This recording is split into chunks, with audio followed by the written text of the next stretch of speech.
श्री सद्गुरू कृपा अकॅडमीमध्ये आपलं सर्वांचं स्वागत आहे. विद्यार्थी मित्रांनो, आज आपण या ठिकाणी जे काही 11 व 12 तारखेचा जे काही करंट अफेअर असेल ते आपण या ठिकाणी पाहणार आहोत. तुम्ही ऑल एक्झाम देत असाल, म्हणजे कोणतीही एक्झाम देत असाल तर तुमच्यासाठी अतिशय लेक्चर उपयुक्त ठरणार आहे. ठीक आहे, आपण आता या ठिकाणी या लेक्चरला काय करूया, सुरुवात करूया. विद्यार्थी मित्र बघा, या ठिकाणी प्रश्न क्रमांक 1 पहा.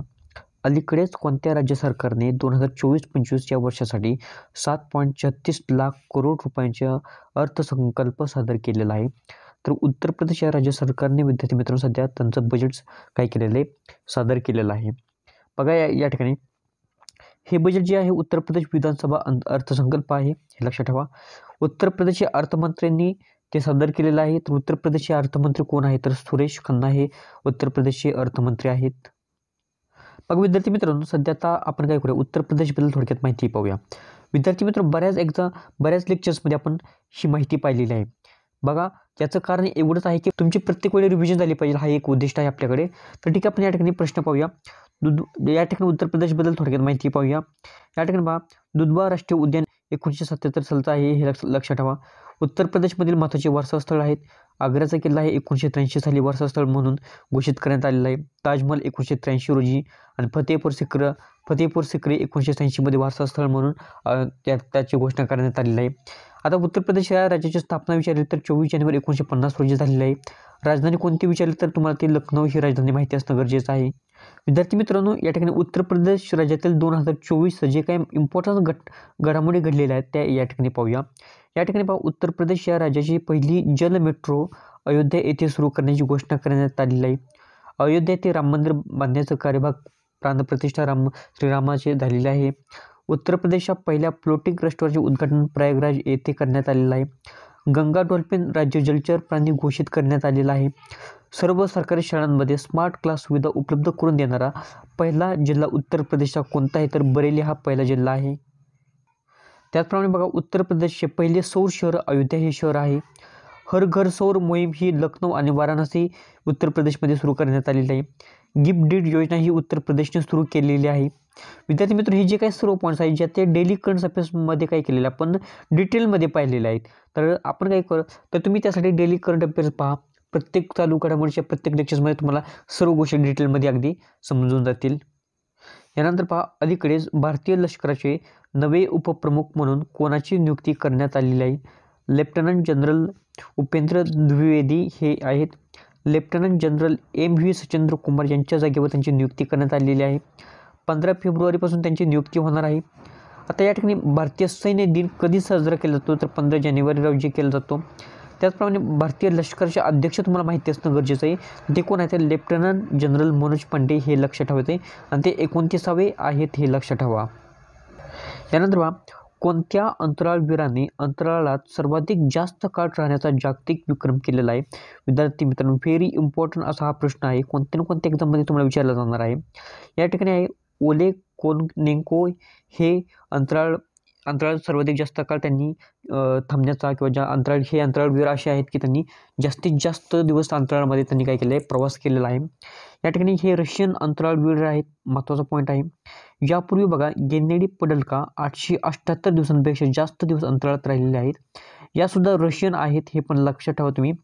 आता त्यानंतर काय झालेलं आहे, ओलेग कोर्निएंको सप्टेंबरपर्यंत थांबणार आहेत. म्हणजे यांचं आत्ता सध्या ते अंतराळामध्ये आहेत आणि सप्टेंबर 2024 पर्यंत ते थांबण्याची शक्यता आहे त्या ठिकाणी. म्हणजे त्यांचं तसं काही मॅनेजमेंट आहे तसं. त्यामुळे एकूण 1110 दिवस पूर्ण होतील त्यावेळी. आणि सध्याच्या कंडिशनला बघा, अंतराळात तर सध्या तर त्यांनी जगामध्ये 1 नंबरचं त्यांचे स्थान पटकवलेलं आहे की ज्यांनी अंतराळामध्ये जास्तीत जास्त दिवस थांबलेले आहेत ते. या ठिकाणी पहा, महत्त्वाचा पॉईंट आहे, अंतराळात जाणारी पहिली व्यक्ती युरी गागरिन ह्या आहेत आणि 1961 साली त्या ठिकाणी त्या अंतराळामध्ये गेलेले होते, हे पण लक्षात ठेवायचं आहे. यानंतर पहा, ब्रँड गार्जियनशिप इंडेक्सनुसार कोणती भारतीय व्यक्ती अव्वल स्थानी आहे? मुकेश अंबानी. विद्यार्थी मित्र बघा, ब्रँड गार्जियनशिप इंडेक्स हा इंडेक्स काय सांगत असतो, तर कोणती व्यक्ती जी जास्त ट्रस्टेड आहे, कोणत्या व्यक्तीची कंपनी ती जास्त दिवस टिकू शकते, कोणत्या व्यक्तीचे प्रोडक्ट सर्वाधिक जास्तीत जास्त लाईक करू शकतात किंवा त्याच्याबद्दल एक गॅरंटी आहे किंवा त्याच्याबद्दल एक विश्वसनीय आहे. तर अशी कंडिशन जी आहे ती ब्रँड गार्जियनशिप इंडेक्स दाखवत असते. तर बघा, जगाच्या दृष्टिकोनातून विचार केला तर हे दुसऱ्या नंबरला आहेत आणि 1 नंबरला आहे तर ते कोण आहेत, हुआतेंग मा हे आहेत. आणि त्यांच्यासाठी BGI स्कोर, BGI म्हणजे काय, ब्रँड गार्जियनशिप इंडेक्स, तर त्यांच्यासाठी 81.6 त्यांना स्कोर मिळालेला आहे आणि मुकेश अंबानींना 80.6 स्कोर मिळालेला. पुढील प्रश्न पहा, अलीकडेच ज्येष्ठ नागरिकांसाठी महाराष्ट्र राज्य सरकारने कोणती योजना सुरू केलेली आहे? मुख्यमंत्री वयोश्री योजना ही आपल्या महाराष्ट्रामध्ये सुरुवात केलेली आहे याची. आता या ठिकाणी त्याच्याबद्दल थोडक्यात माहिती पाहूया. बघा, या ठिकाणी मानसिक व शारीरिक अपंगत्व असलेल्या 15 लाख ज्येष्ठ व्यक्तींसाठी ही सुविधा देण्यात आलेली आहे. 65 वर्षापेक्षा जास्त वय असणाऱ्या व्यक्तींना याचा लाभ घेता येणार आहे. 3,000 रुपये प्रति महिना दिले जाणार आहेत. एकूण 480 करोड रुपयांची मदत केली जाणार आहे संपूर्ण महाराष्ट्रामध्ये. आता या ठिकाणी बघा, महाराष्ट्र राज्याबद्दल आपण काय करूया, थोडक्यात माहिती पाहूया.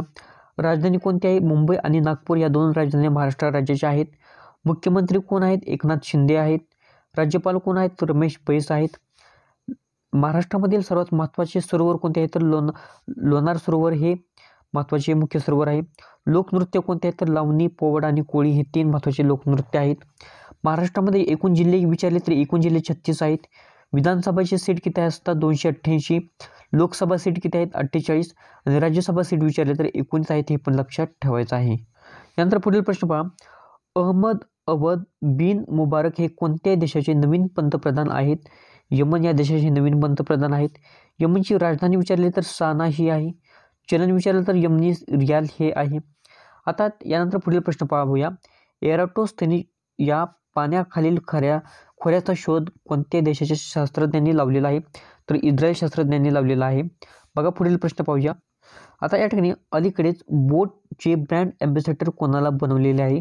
तर रणवीर सिंह मूव्ही स्टार आहेत हे. तर ज्यांना काय केलेलं आहे, त्यांना बोट या कंपनीचे ब्रँड ॲम्बॅसेडर बनवलेलं आहे. आता या कंपनीची स्थापना कधी झाली? तर 2015 साली करण्यात आलेली आहे. याचे संस्थापक विचारले तर अमन गुप्ता आणि समीर मेहता हे दोघेजण काय आहेत? संस्थापक आहेत. मग विद्यार्थी मित्रांनो, लेटेस्टमधले काही महत्त्वाचे ब्रँड ॲम्बॅसेडर आहेत ते आपण या ठिकाणी पाहूया. बोट या कंपनीचे कोण आहेत? तर रणवीर सिंह आहेत. बिस्लेरी कंपनीचे कोण आहेत? दीपिका पादुकोण आहेत. SBIचे कोण आहेत? तर MS धोनी आहेत. प्युमा इंडियाचे मोहम्मद शमी आहेत. पश्चिम बंगाल राज्य पर्यटनचे कोण आहे? तर सौरभ गांगुली आहेत. इन्फोसिस कंपनीचे कोण ब्रँड ॲम्बॅसेडर आहे? तर राफेल नडाल आणि इगो स्वितेक आहेत. BPCL कंपनीचे कोण ब्रँड ॲम्बॅसेडर आहेत? तर राहुल द्रविड हे ब्रँड ॲम्बॅसेडर आहेत. यानंतर पुढील प्रश्न पहा, 2024मध्ये राष्ट्रीय विज्ञान दिवसाची थीम काय ठेवण्यात आलेली आहे? विकसित भारतासाठी स्वदेशी तंत्रज्ञान ही थीम आहे.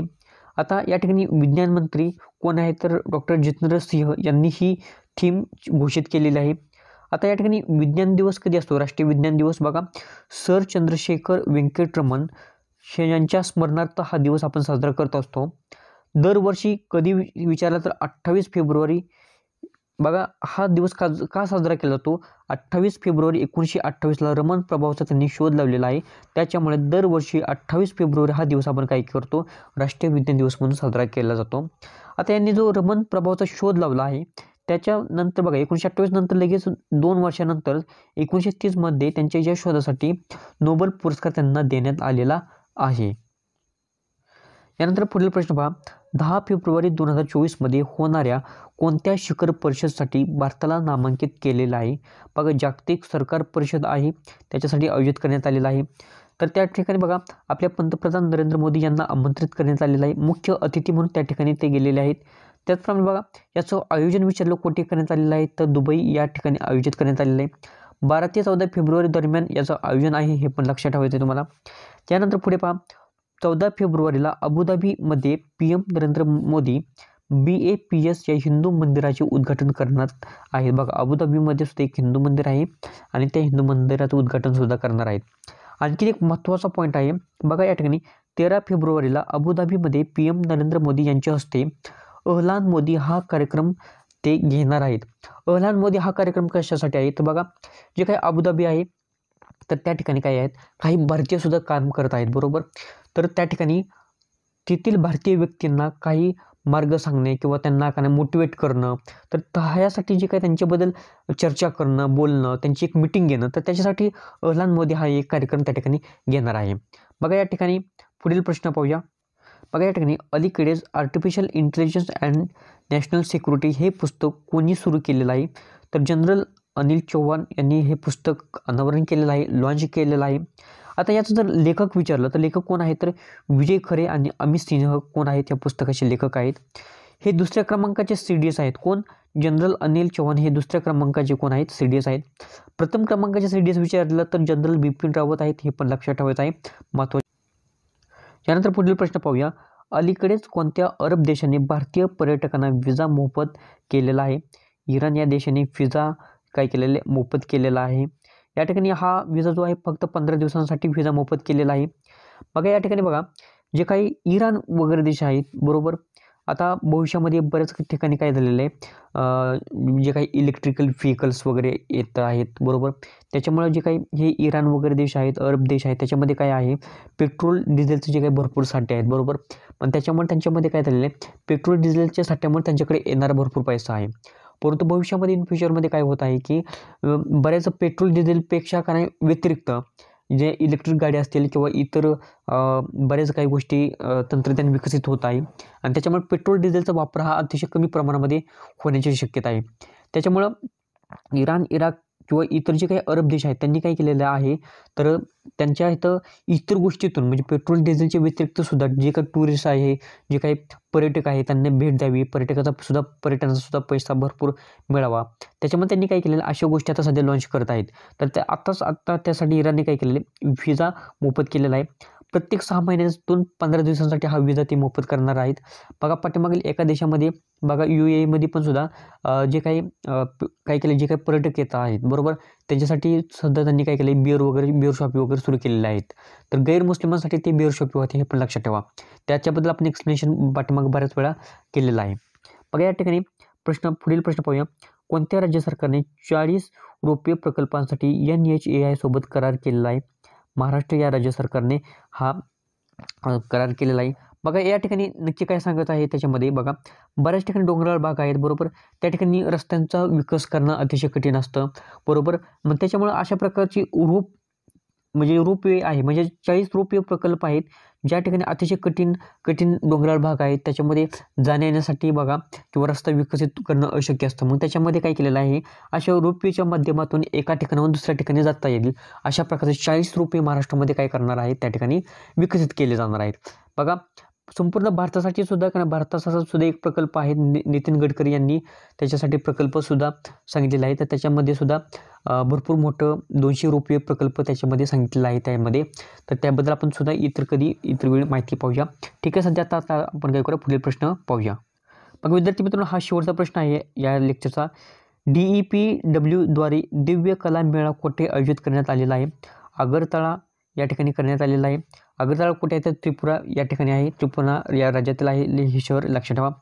राष्ट्रीय अपंग वित्त आणि विकास महामंडळ NDFDC अंतर्गत आयोजित करण्यात आलेला आहे. हा कार्यक्रम 6 ते 11 फेब्रुवारीच्या दरम्यान करण्यात आलेला आहे.